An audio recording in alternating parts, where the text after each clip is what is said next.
Samuel, respuestas de un segundo. ¿Reunión presencial o videollamada de 10 minutos? Presencial. La última canción cristiana que escuchaste en bucle. La bondad de Dios. ¿Tu rincón favorito de Madrid para desaparecer cuando el móvil no para de sonar? Un sitio para ir a comer. ¿Hablar en un gran evento o escuchar en una reunión pequeñita? Escuchar una reunión pequeñita. Bueno, ya veis que el tono del podcast de hoy es bastante diferente. Así que bienvenidos a un nuevo episodio de Espacio Abierto, un podcast del Consejo Evangélico de Madrid. Y bueno, si en nuestro anterior encuentro pusimos bajo la lupa un poquito a la institución y esa metamorfosis que está viviendo el CEM en 2026, hoy queremos bajar un poco al terreno de lo personal. Porque detrás de las siglas, de los logos, pues hay personas. Y hoy aparcamos un momento el acta de reuniones para descubrir un poquito más sobre un joven que forma parte importante del motor que mueve esta maquinaria. Samuel, para quienes nos ven y no saben que tu relación con el CEM no empezó ayer, sino que ya llevas cierta trayectoria dentro de la institución, conociendo a la gente, los retos. ¿Nos puedes contar un poquito cómo comenzó tu historia en el Consejo? Pues yo comencé a los 18 años, comencé yendo a la cárcel como capellán en la cárcel de Extremera. Entonces, la asistencia religiosa dentro de los centros penitenciarios lo gestiona el Consejo Evangélico de Madrid junto con FREDE. Entonces, ahí fue como mi primer contacto y empecé a trabajar como capellán. Luego estuve como coordinador de esa prisión. Luego estuve como coordinador de prisiones, de todas las prisiones de Madrid. Luego estuve como vocal. Luego estuve como consejera de asistencia religiosa y finalmente como secretario ejecutivo. Así que son un periodo largo de ir conociendo. En tu actual puesto como secretario ejecutivo te sueles sentar en reuniones con pastores que llevan pastoreando iglesias incluso antes de que tú nacieras. ¿Cómo se gana uno el derecho a ser escuchado sin que parezca que vienes a dar lecciones de vida, ¿no? Sino a sumar? Bueno, yo creo que lo principal es escuchar, ¿no? Escuchar sus historias, sus trayectorias, cómo han vivido su fe, cómo han vivido las maneras de hacer, ¿no? en su iglesia. Y yo creo que también los pastores, las iglesias están bastante abiertas a escuchar, ¿no? Diferentes voces, diferentes opiniones, ¿no? Y yo creo que eso es importante, ¿no? En el trabajo del día a día en el CEM trabajamos con todas las edades y hay ese acogimiento positivo. A menudo te toca sentarte también con políticos que quizá pues, no entienden del todo qué es una iglesia evangélica, ¿no? Esto además seguro que te lo has encontrado un montón de veces. ¿Cómo es ese ejercicio de traducción, digamos, para que la administración pública entienda exactamente cuáles son nuestras necesidades, aparte de quiénes somos? Creo que primeramente hay que hablarles de la historia, ¿no? Porque no todo el mundo es cristiano o tiene una base cristiana dentro del mundo de la política. Entonces, claro, hablarles directamente de la Biblia no lo van a entender. Entonces, hablarles de la historia sí lo van a entender.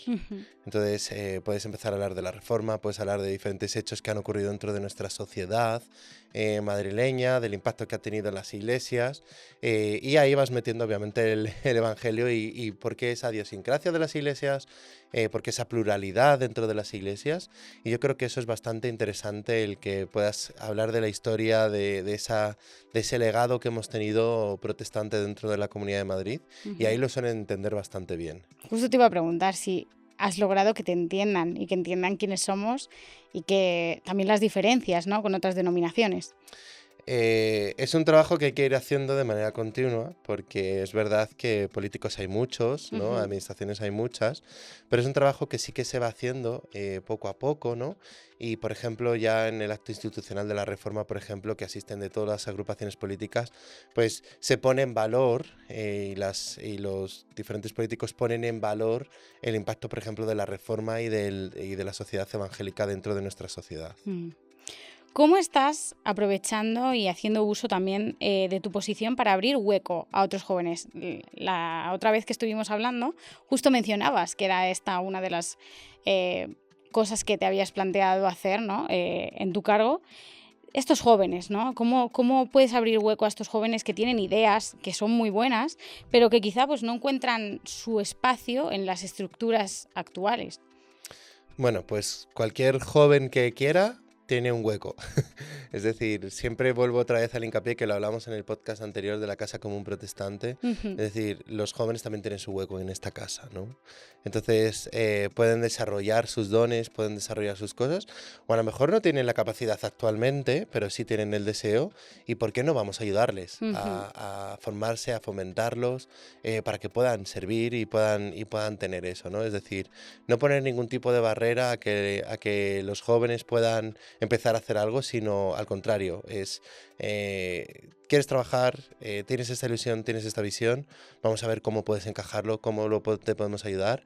Y el cuerpo de Cristo es muy grande, es muy dinámico, y el Consejo también tiene, la Red de Acción Social Evangélica tiene muchas entidades con las que colaboramos o son nuestras propias, donde siempre hay un hueco para que la gente pueda salir adelante. ¿Se están haciendo cosas o se piensan hacer cosas para acercar todas estas facetas del propio Consejo a estas generaciones nuevas para que entiendan no solo lo que es, sino el amplio abanico de oportunidades que tienen dentro de esta institución? Se están haciendo cosas y este 2026 se van a hacer aún más, porque el año que viene es el Congreso Protestante, que organizado por FEREDE y obviamente por el Consejo Evangélico de Madrid, que somos parte de FEREDE, va a ser en Barcelona. Entonces, estamos empezando a trabajar junto con FEREDE en redes de trabajo a nivel autonómico, donde el objetivo del próximo Congreso Protestante es mover a esos jóvenes, entonces empezar a hacer grupos de trabajo en diferentes áreas, en la parte social, en la parte de multimedia, en diferentes áreas, para poder aportar, para poder decir y elevar nuestra voz como jóvenes para los próximos años. Así que va a ser una buena cosa, porque no solamente es motivar a los jóvenes a que se incluyan dentro del CEM, que puedan promover actividades, sino también animarles a que participen en esos grupos de trabajo, y queremos trabajar con ellos durante todo este tiempo, y también puede ser una manera durante este año de preparación del Congreso, luego el Congreso, el post-Congreso, el poder hacer esas redes, el poder conocer a más jóvenes y el poder demostrar los talentos que hay dentro de los jóvenes, que son muchos. Si yo como joven quisiera de alguna manera pues ponerme en contacto con vosotros para ver, pues eso, quizá compartir ideas o ver cómo puedo poner a vuestra disposición mis dones y talentos, ¿qué tendría que hacer? Escríbenos por Instagram.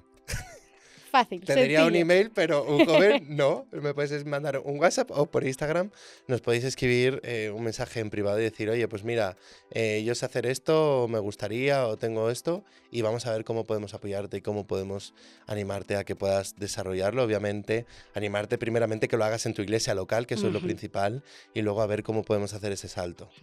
Estamos hablando ahora de jóvenes, ¿no? De que los jóvenes traen ideas, pero ¿qué es eso que solo un pastor con 40 años de experiencia, pongamos, en el ministerio ha podido enseñarte y que no se aprende en ninguna otra parte? Yo creo que por mi casa han pasado muchas personas mayores, pastores, misioneros, desde pequeños, ¿no? En el podcast anterior hablaba de que yo vengo de una generación donde mi padre, mi abuelo, de familia de tatarabuelos, han estado al servicio en la iglesia, ¿no? Entonces, yo desde siempre he visto esa dedicación, esa constancia, esa disciplina por las cosas de Dios. Para mí eso siempre ha marcado huella, ¿no? Es decir, ahora es fácil hablar en la calle o decir cosas, ¿no? O sea, aunque nos quejemos mucho, es muy fácil, ¿no?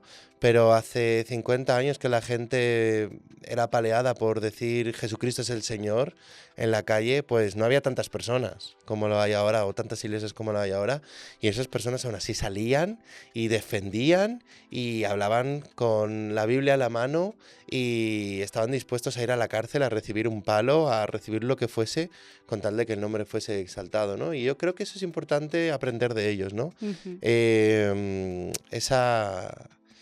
Ese amor por las cosas del Señor sin importar, ¿no? El año pasado, en el Día de la Reforma del Acto Institucional, dimos un reconocimiento a algunos pastores que llevan 50 años trabajando en la Comunidad de Madrid, Qué bonito. ¿no? Y veías todas esas iglesias que representaban, y eran gente que había abierto su iglesia en plena época del franquismo y habían sufrido muchísimo. Y aún así nunca han dicho, no, es que tiro la toalla, o es que me han dicho, o es que no. Y seguían hacia adelante, ¿no? Y eso es como decir, wow. O sea, para mí eso es como decir, yo quiero ser como ellos. Quiero esa valentía.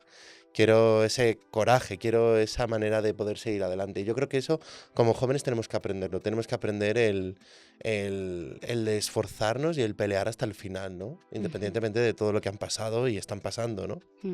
Ahora quizá me interesaría ponernos un poco como en la piel del otro, ¿no? ¿Qué crees que un pastor con muchísimos años ya de trayectoria podría aprender de un jovencito, de su congregación? Pues yo creo que lo primero que puede aprender es la ilusión, ¿no? A veces con la edad se pierde la ilusión, ¿no? No sé, yo pienso en la ilusión que te hacía, por ejemplo, despertarte el 25 de diciembre por los regalos o quedarte hasta más tarde entre el 31. Yo me acuerdo cuando, no, es que vamos a ir todos los jóvenes de la iglesia el día 31 y vamos a estar toda la noche juntos y lo vamos a disfrutar, ¿no? Y ahora pues esa ilusión, para mí la ilusión es que el 31, si puedo estar a las 12:05 durmiendo, esa es mi ilusión, ¿no? Entonces, creo que con el paso del tiempo nuestras ilusiones van cambiando, ¿no? Y a veces perdemos la ilusión o no lo entendemos. Y yo creo que aprender del impulso, de la ilusión, de la energía del joven, creo que es bueno y creo que además hay que impulsarles a... Venga, toda esa tu energía canalízala para hacer cosas para el Señor, ¿no? Es decir, una persona joven, esa energía va a salir por alguna parte. Entonces, mejor que salga para las cosas del Señor que salga para otras cosas, ¿no? Entonces, yo creo que eso sí que es importante, que una persona pues más mayor pueda dejar esa oportunidad y que no olviden que si han llegado hasta aquí es porque alguien les dio a ellos también la oportunidad.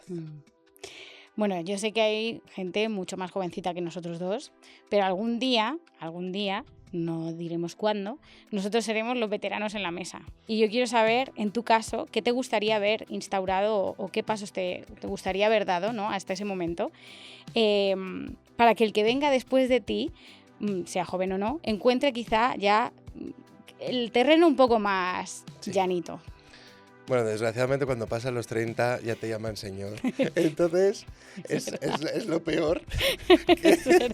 Es lo peor, que yo creo que un niño de la iglesia, ¿no? O sea, saluda al Señor y es como...